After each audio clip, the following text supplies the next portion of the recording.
I and I alone take full legal responsibility sa lahat na nagawa ng mga pulis pursuant to my order. Ako ang managot at ako ang makulong. Huwag yung pulis na sumunod sa order ko. Kawawa naman, nagtatrabaho lang. Thank you, Mr. Chair. I move that we give the opportunity to the former president to have his opening statement. I so move, Mr. President. Mr. Second, Chair. Mr. Chairman. Yes, it was never the intention to deny the former president to give his opening statement. But upon motion of my colleagues, we are going to give the president the first priority now to give us his opening statement. Mr. President, you are recognized.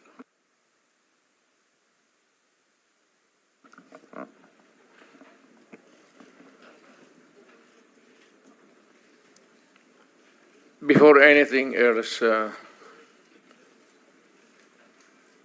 Senator, I'd like to thank the committee for inviting me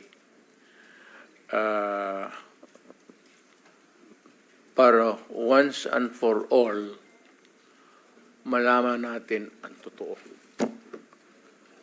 So, I would like to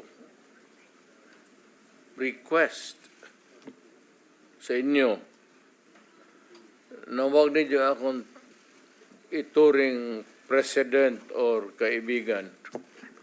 Treat me as a witness and tignan natin kung lalabas yung totoo. So, with your permission, at maraming salamat po sa inyong lahat for inviting me. I'd like to start. My mandate as President of the Republic was to protect the country and the Filipino people. Do not question my policies because I offer no apologies, no excuses. I did what I had to do. And whether you believe it or not, I did it for my country. The war on illegal drugs is not about killing people. It is about protecting the innocent and the defenseless.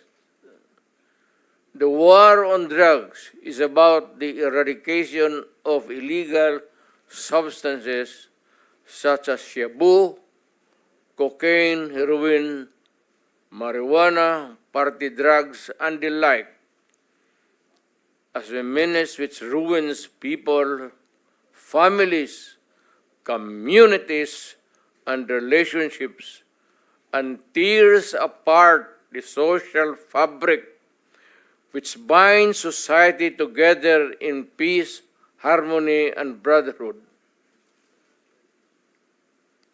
It is not unlike slogans which serve as calls for a better future, such as the war on waste, war on corruption, and war against climate change.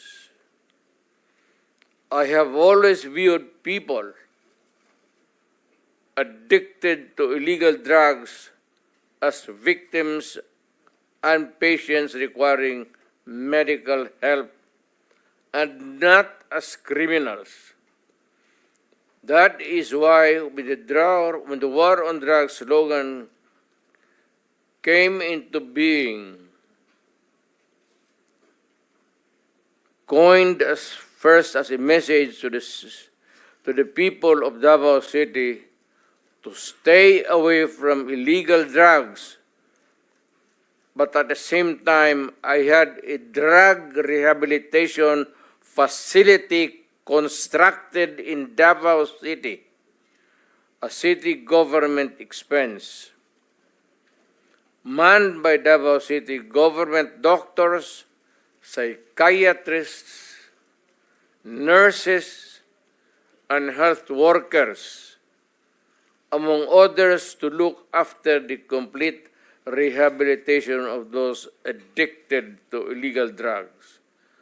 I believe then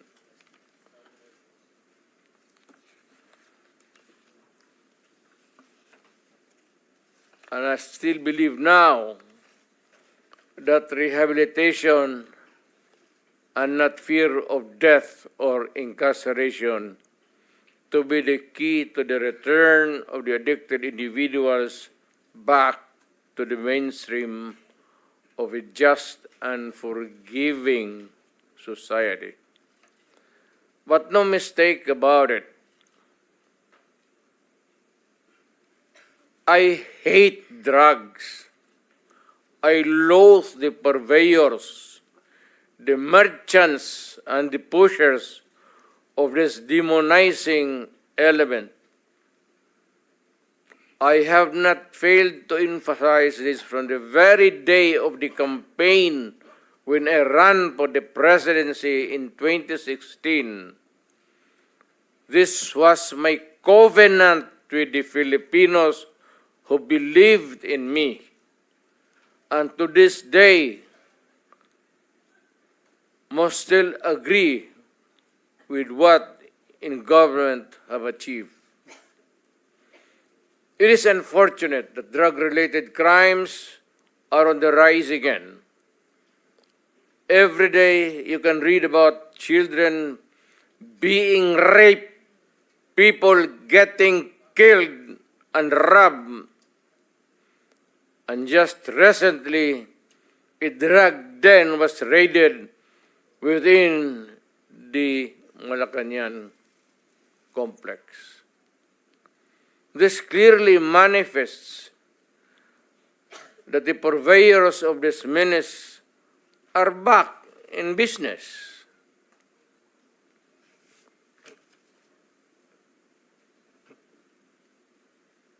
Ano? Gawain natin. The Filipinos are anxious and distressed. Self-preservation is still the first law of nature.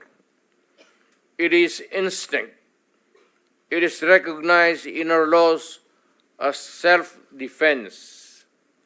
That is why I have always told the police authorities and operatives to be mindful of this basic law of nature. However, I tell them not to abuse their authority and power, and hindi ko talaga pinayagan yung abuso ng pulis o sundalo kailanman sa buong buhay ko and as mayor for so many years and as president, in the guise of protecting themselves. But when your very life is placed at risk, and it can be snuffed out in a matter of seconds, then and only then must you act accordingly. Repel the aggression only in self-defense. Alam mo, matagal ako nagturo sa aming bayan sa Police Academy. When I was a prosecutor, to augment my income noon na bago akong kasal, nagturo ako sa police. Ang sinabi ko talaga sa kanila, when you are arresting a criminal, you are not supposed to request him to surrender. Rather, you have to overcome the resistance. However,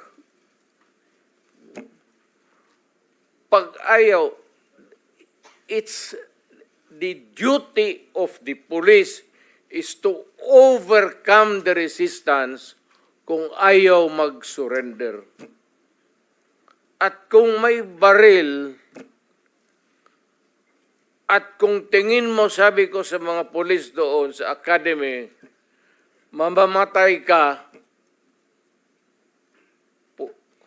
barilin mo. Barilin mo sa ulo. Patayin mo at least one less criminal in the community.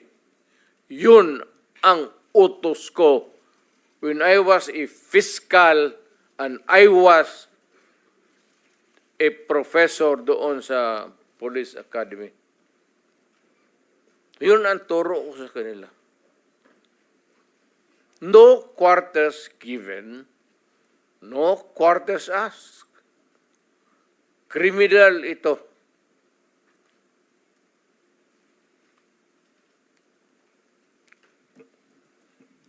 Repel the aggression only in self-defense. Do not make orphans of your children and widows of your wives. I don't want that in my conscience as mayor and president. Hindi ko mabigat yan sa konsensya ko. I have warned, but before that, my job as president was never easy, and it was not meant to be. I have tried to do the best I can to address the problem of illegal drugs firmly and without compromise. For all of its successes and shortcomings, I alone take full legal responsibility sa lahat na nagawa ng mga pulis pursuant to my order. Ako ang managot. At ako ang makulong. Huwag yung pulis na sumunod sa order ko. Kawawa naman. Nagtatrabaho lang. Yun ang gusto kong sabihin sa Pilipino at mabutit niyaya ninyo ako dito. Once and for all, yan ang gusto kong sabihin sa tao.